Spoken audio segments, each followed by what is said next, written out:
Salam değerli izləyicilərim. Mən bu günləri çox dadlı, ləzzətli, kəsmikli, pişmiş qarışıq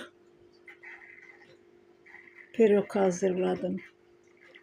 Birinci 500 qram kəsmiyə, 100 qram sarı kişmiş, 2 ədəd yumurtanın ağını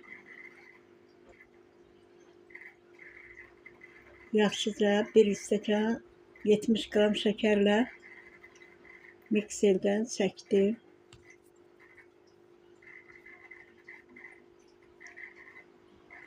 Sonra 3 ədəd yumurta, 1 stəkan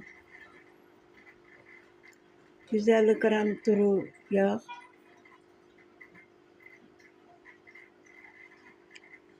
3 ədəd yumurta, qabartma tozu, 1 ədəd vanil,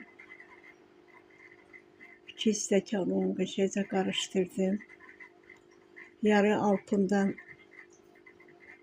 hamurun ortasına hazırladığım kəsmiyi blenderdən çəkmişdim, hazır idi. Arasına tökdüm, hamurun qalanını da üzərinə tökdüm. Az bir miqdarda da un elədim üzərinə. Yağlı tereyağı. Bir qaşıq yağlı elədim, hazırladım.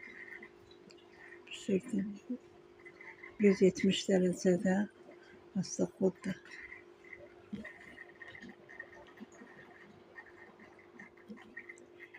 Həm çox qəşəng şişdi, həm çox dadlı oldu.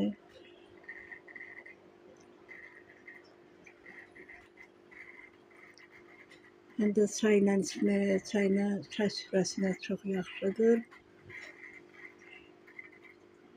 Sevənlər üçün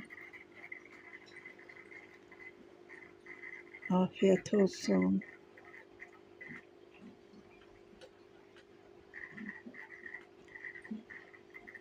Bal şəkər olsun. Siz də hazırlayın Nurşanla. Nuş edin. Reseptini necə hazırlamışam, eləcə də yazacağım.